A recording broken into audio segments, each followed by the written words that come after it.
பார்த்துக் கொண்டிருப்பது நியூஸ் 21 செய்திகள். தமிழ்நாடு செய்திகளை உடனுக்குடன் தெரிந்து கொள்ள நியூஸ் 21 செய்திகளை பாருங்கள். சென்னை தலைமை செயலகத்திலிருந்து தமிழக முதலமைச்சர் மு.க.ஸ்டாலின் அவர்கள் ரூபாய் 64.3 கோடி மதிப்பீட்டில் பக்தர்கள் தங்கும் விடுதியினை காணொலி வாயிலாக அடிக்கல் நாட்டினார். இந்து சமய அறநிலைத்துறையின் சார்பில் திருவண்ணாமலை ஸ்ரீ அருணாச்சலேஸ்வரர் திருக்கோவில் வரும் பக்தர்களுக்கு கிரிவல பாதையில் சோனா நீதி தோப்பு அருகில் ரூபாய் 64.30 கோடி மதிப்பீட்டில் பக்தர்கள் தங்கும் விடுதி மற்றும் பக்தர்கள் வசதிக்காக காத்திருப்பு கூடம் மற்றும் சொற்பொழிவு அரங்கம் என 68 கோடியே 30 லட்சம் மதிப்பீட்டில் புதிதாக அமைக்கப்படும் கட்டிடங்களுக்கு சென்னை தலைமை செயலகத்தில் தமிழக முதலமைச்சர் மு.க.ஸ்டாலின் அவர்கள் காணொலி வாயிலாக அடிக்கல் நாட்டினார். இதனைத் தொடர்ந்து மாவட்ட ஆட்சியர் தர்பகராஜ் குத்துவிளக்கேற்றி துவக்கி வைத்தார் மற்றும் அடிக்கல் நாட்டும் பணியினை JCB இயந்திரத்துடன் துவக்கி வைத்தார். உடன் பாராளுமன்ற உறுப்பினர் CN அண்ணாதுரை, மாவட்ட வருவாய் அலுவலர் இராம பிரதீபன், அருணாச்சலேஸ்வரர் திருக்கோவில் இணை ஆணையாளர் உள்ளிட்ட அரசு அலுவலர்கள் உடன் இருந்தனர் மற்றும் அங்கு அமைக்கப்பட்ட தங்கும் விடுதி புகைப்படத்தினை பார்வையிட்டார். கன்னியாகுமரி மாவட்டம் கடியாப்பட்டணம் மீனவ கிராமத்தில் மீனவர்கள் வேலைநிறுத்த போராட்டம். குமரிக்கடல் பகுதியில் எண்ணெய் மற்றும் எரிவாயு எடுக்கும் திட்டத்திற்கு எதிர்ப்பு தெரிவித்து படகுகளை கரையில் நிறுத்தி வைத்து வேலை நிறுத்தத்தில் ஈடுபட்ட மீனவர்கள் மற்றும் மீனவ பெண்கள் 100க்கும் மேற்பட்டோர் தங்கள் குடும்பத்தினருடன் கொளுத்தும் வெயிலில் பதாகைகள் ஏந்தி பேரணியாக வந்து கடற்கரையில் நடத்திய ஆர்ப்பாட்டம் மற்றும் விழிப்புணர்வு கூட்டத்தில் ஏராளமானோர் கலந்து கொண்டனர். இந்த ஆர்ப்பாட்டத்தில் குளச்சல் MLA பிரின்ஸ் பங்கேற்பு. கன்னியாகுமரி மாவட்டம் ஆழ்கடல் பகுதியில் 3 இடங்களில் எண்ணெய் மற்றும் எரிவாயு எடுக்கும் திட்டத்திற்கு மத்திய அரசு அனுமதி வழங்கியுள்ள நிலையில் அதற்கு எதிர்ப்பு தெரிவித்து பல்வேறு மீனவ கிராம மக்கள் பல்வேறு இடங்களில் போராட்டத்தில் ஈடுபட்டு வருகின்றனர்.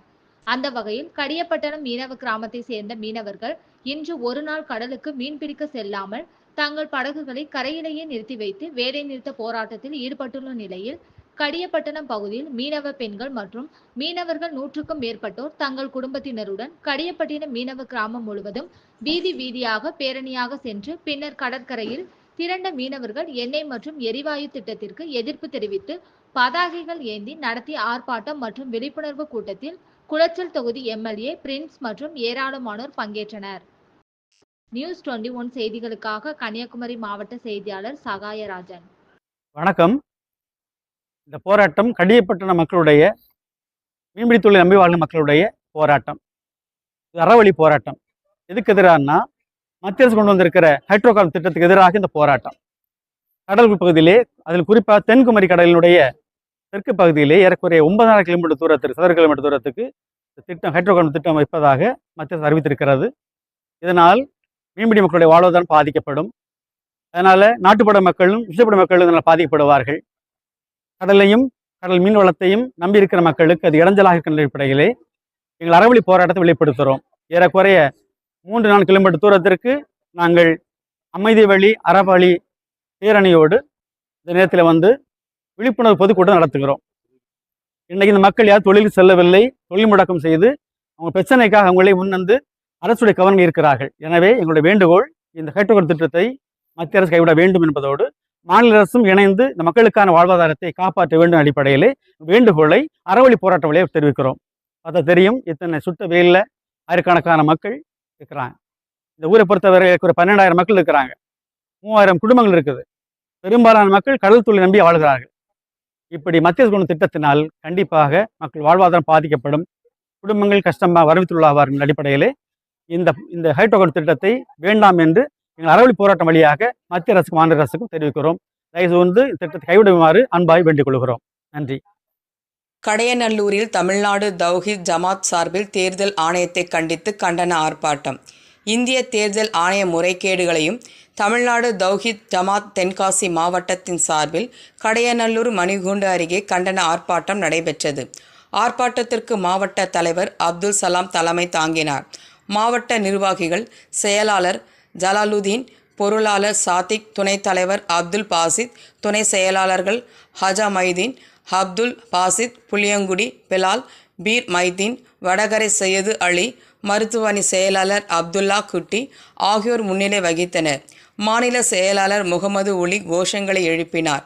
மாநில செயலாளர் அன்சாரி கண்டன உரையாற்றினார். இதற்கான ஏற்பாட்டை மாவட்ட தொண்டரணி செயலாளர்கள் ஷேக் தாவூத் தலைமையில் கடையநல்லூரில் அனைத்து கிளை நிர்வாகிகளும் செய்திருந்தனர். நிகழ்ச்சியில் டவுன் கிளை தலைவர் இஸ்மாயில், மதீனா நகர் தலைவர் பாதுஷா, பேட்டை கிளை தலைவர் நல்லூர் சுலைமான், ரஹமானியாபுரம் கிளை தலைவர் ஃபாரூக், மக்கா நகர் கிளை தலைவர் சேகனா, தௌஹீத் நகர் கிளை தலைவர் நிரஞ்சன் ஒளி, ஈபி கிளை தலைவர் சதாம் ஹுசேன் மற்றும் தென்காசி மாவட்டத்தில் உள்ள அனைத்து கிளை நிர்வாகிகள் ஏராளமானோர் கலந்து கொண்டனர். நியூஸ் 21 செய்திகளுக்காக கோதர் ஷா. தென்காசி மாவட்ட தமிழ்நாடு தௌஹீத் ஜமாத் சார்பாக மிகப்பெரிய ஒரு கண்டன ஆர்ப்பாட்டத்தை இப்போது நடத்தியிருக்கின்றோம். தேர்தல் ஆணைய மோசடிகள் குறித்து எதிர்க்கட்சி தலைவர் ராகுல் காந்தி அவர்கள் சொன்ன தகவல்களை மக்களுக்கு எடுத்து சேர்க்கும் விதமாகவும், தேர்தல் கமிஷனராக இருக்கக்கூடிய ஞானேஷ்குமார் அவர்கள் மீது சட்ட நடவடிக்கை எடுக்க வேண்டும் என்பதற்காகவும், பாஜக அரசு டிஸ்மிஸ் செய்யப்பட வேண்டும் என்பதற்காகவும் பல கோரிக்கைகளை வலியுறுத்தி இந்த கண்டன ஆர்ப்பாட்டத்தை இன்றைய தினம் நாங்கள் நடத்தியிருக்கின்றோம். ஜனநாயகத்தின் அடிப்படையிலே மக்கள் தேர்வு செய்யப்பட வேண்டும் என்ற அடிப்படையை மீறி வாக்காளர் திருட்டு நடந்து ஓட்சோரியின் மூலமாக பாஜக அரசு ஆட்சி கட்டிலே அமர்ந்திருக்கிறது. இது மக்களுக்கு மத்தியிலே விழிப்புணர்வு ஏற்படுத்த வேண்டும் என்ற ஒரு நோக்கத்திலே தான் இந்த பிரச்சாரத்தை இப்போது நாங்கள் கையில் எடுத்து இதை கண்டிக்கின்ற விதமாக கண்டன ஆர்ப்பாட்டத்தையும் நாங்கள் தொடர்ச்சியாக நடத்தி கொண்டிருக்கின்றோம். உச்சநீதிமன்றம் இதில் தலையிட்டு வாக்காளர் பட்டியல் சரி செய்யப்பட வேண்டும். ஏனென்று சொன்னால் இன்றைய தினம் பீகாரிலே நடைமுறையில் இருந்த எஸ்ஐஆரிலே 11 ஆவணங்களை நாங்கள் 11 ஆவணங்களைத்தான் பெறுவோம், வாக்காளர் அட்டையையோ குடும்ப அட்டையையோ ஆதார் அட்டையோ நாங்கள் பெறமாட்டோம் என்று சொன்ன தேர்தல் ஆணையத்திற்கு ஒரு ஆர்டர் ஒன்று இன்றைக்கி போட்டு அதை சரியான முறையில் நடைமுறைப்படுத்தியிருக்கக்கூடிய உச்சநீதிமன்றம் இந்தியாவில் உள்ள அனைத்து வாக்காளர் பட்டியலிலும் முறைகேடுகள் நடந்திருக்கிறது, வாக்கு திருட்டு நடந்திருக்கிறது என்பதை இன்றைய ஆர்ப்பாட்டத்திலே புள்ளி விவரங்களோடு நாங்கள் மக்களுக்கு எடுத்து வைத்திருக்கின்றோம்.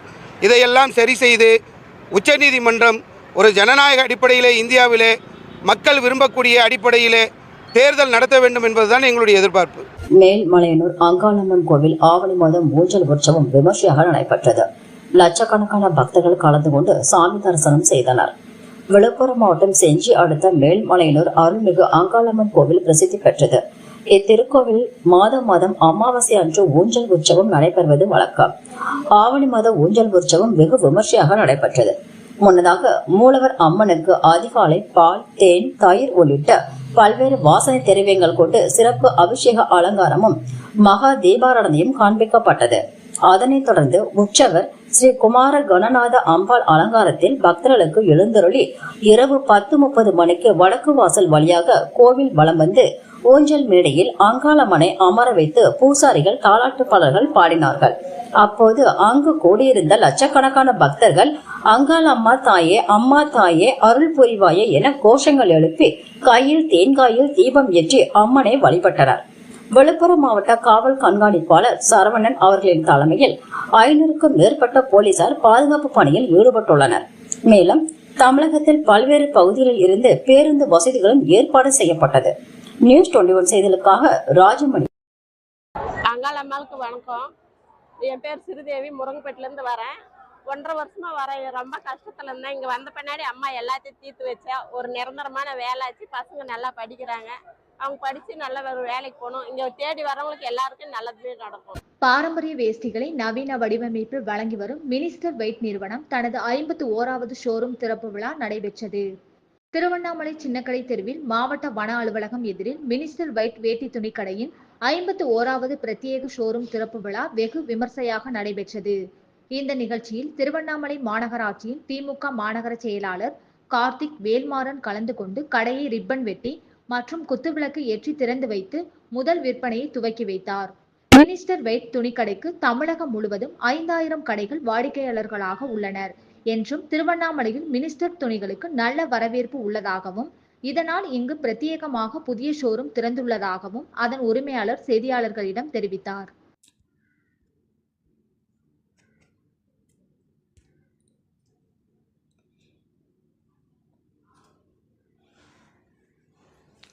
தேனி மாவட்டம் உத்தமபாளையம் ஒன்றுக்கு உட்பட்ட பல்லவராயன்பட்டி கிராமம் கோடங்கிப்பட்டி சர்வே எண் 639 கீழ் 2 புஷ்பம் வகையாராவிற்கு சொந்தமான இடத்தில் முறைகேடாக கொடுக்கப்பட்ட மின் இணைப்பில் துண்டிக்க கோரி சமூக ஆர்வலர் மார்க்கண்டையன் கோட்டை மின்சார அலுவலகம் சென்று முறையிட்டார். பின்னர் அலுவலரிடம் பேசிவிட்டு தனது காரில் வந்து கொண்டிருந்த போது சின்னமனூர் ஆத்துப்பாலம் அருகே அடையாளம் தெரியாத 4 நபர்கள் வழிமறித்து என் கணவரை அழைத்து சென்றனர். வெகு நேரம் ஆகியும் என் கணவரை காணவில்லை என்று காரிலிருந்து இறங்கி போய் பார்த்தபோது பலத்த காயத்துடன் ரோட்டில் கிடந்தார். உடனே தனது பேரனை தொடர்பு கொண்டு சம்பவ இடத்திற்கு வரவழைத்து அவரது காரில் சின்னமனூர் அரசு மருத்துவமனைக்கு சிகிச்சைக்காக கொண்டு சென்றோம் எனவும் சம்பந்தப்பட்டவரின் மனைவி கூறினார். சின்னமனூர் அரசு மருத்துவமனையில் சிகிச்சை அளிக்கப்பட்டு மேல் சிகிச்சைக்கு தேனி அரசு மருத்துவக் கல்லூரி மருத்துவமனைக்கு கொண்டு செல்லப்பட்டது. சம்பவம் குறித்து சின்னமனூர் போலீசார் விசாரணை நடத்தி வருகிறார்கள். மேலும் பாதிக்கப்பட்டவரின் மனைவி கூறியதாவது: சின்னமனூர் அரசு மருத்துவமனையில் என் கணவரை சிகிச்சைக்காக கொண்டு வந்தேன். 1 மணி நேரத்திற்கு பின்புதான் மருத்துவரை வந்து சிகிச்சை அளித்தார்.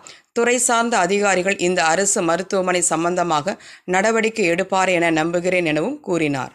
தேனி மாவட்டம் முத்தம்மபாளையம். என் பேர் மும்தாஜ். நானும் எங்கள் வீட்டுக்காரும் கோடாங்கி படிக்கிற இடத்த போய் பார்க்க போன இடத்துல பார்த்துட்டு வந்துட்டு இபி ஆஃபீஸ்க்கு நாங்கள் வந்தோம்.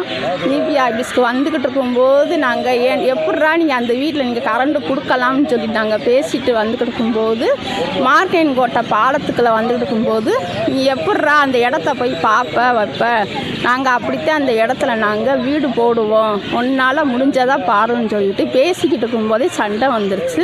நான் காரில் உட்காந்துருந்ததுனால ஃபோன் பேசிக்கிட்டு இருந்ததுனால என்னாலான்னு எட்டி பார்க்கும்போது எங்கள் வீட்டுக்காரை அடித்து கீழே தள்ளி விட்டாங்க.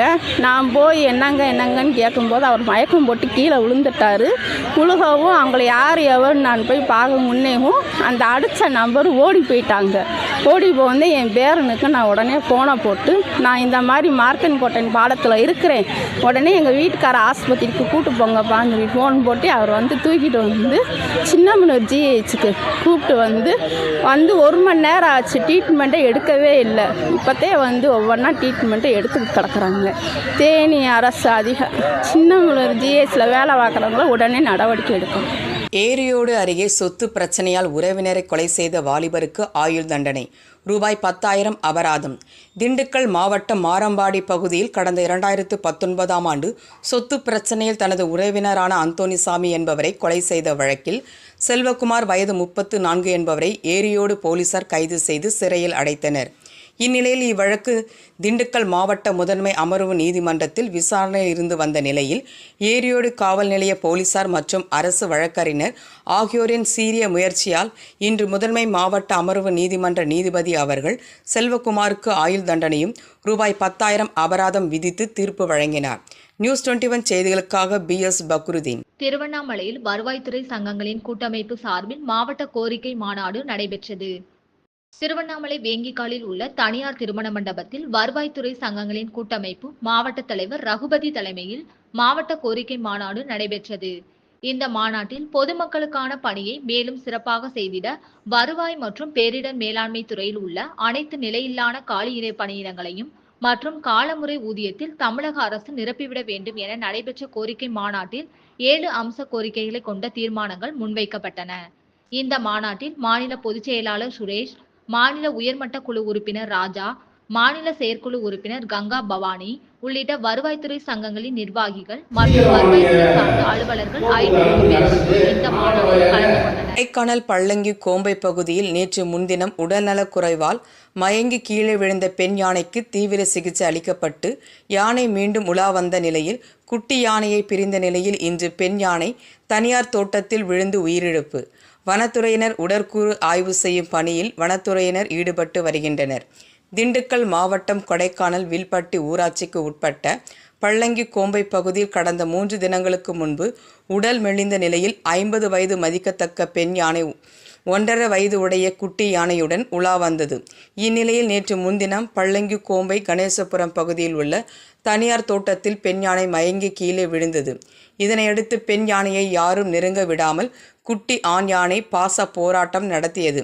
இதனைத் தொடர்ந்து திண்டுக்கல் பகுதியில் இருந்து வனத்துறை கால்நடை மருத்துவர்கள் வரவழைக்கப்பட்டு தீவிர சிகிச்சை அளிக்கப்பட்டு JCB வாகனம் மூலம் பெண் யானையை எழுப்பி வனத்துறையினர் கண்காணித்து வந்தனர். இதனைத் தொடர்ந்து பெண் யானையை யாரும் நெருங்க விடாமல் பாச போராட்டம் நடத்திய குட்டி யானையை வனத்துறையினர் தாய் யானையிடம் பிரிக்க வெடி வெடித்ததும் ஜேசிபி வாகனம் கொண்டு பிரித்தனர். இந்நிலையில் குட்டி யானை திடீரென வனப்பகுதிக்குள் ஓடி சென்றது. இதனை அடுத்து பெண் யானைக்கு சிகிச்சை அளித்து கண்காணித்து வந்த நிலையில் குட்டி யானை இல்லாமல் பெண் யானை நேற்று முதல் சோர்வாக உலா வந்ததை தொடர்ந்து இன்று பெண் யானை தனியார் தோட்டப்பகுதியில் விழுந்து உயிரிழந்துள்ளது. இதனை அடுத்து வனத்துறையினர் சம்பவ இடத்திற்கு சென்று உடற்கூறு ஆய்வு பணியில் ஈடுபட்டு வருகின்றனர். மேலும் குட்டி யானை பிரிந்து சென்றதன் காரணமாக பெண் யானை உயிரிழந்திருக்கலாம் என வனத்துறை சார்பில் தகவல் வெளியாகி உள்ளது. மேலும் குட்டி யானையை வனத்துறையினர் தேடி வருகின்றனர். மேலும் பல்வேறு கட்டங்களாக பல்வேறு தீவிர சிகிச்சைகள் அளிக்கப்பட்டு பெண் காட்டு யானை உயிரிழந்த சம்பவம் வனவிலங்கு ஆர்வலர்களிடையே பெரும் எதிர்ப்பாலைகளை ஏற்படுத்தி உள்ளது. குறிப்பாக குட்டி யானையை தேடும் பணியில் வனத்துறையினர் மெத்தனம் காட்டாமல் அதன் நடமாட்டத்தை தீவிரமாக கண்காணித்து வேறு யானை கூட்டங்களுடன் இணைக்க வேண்டும் என எதிர்பார்ப்பும் எழுந்துள்ளது குறிப்பிடத்தக்கது. நியூஸ் 21 செய்திகளுக்காக கூல் சுரேஷ்.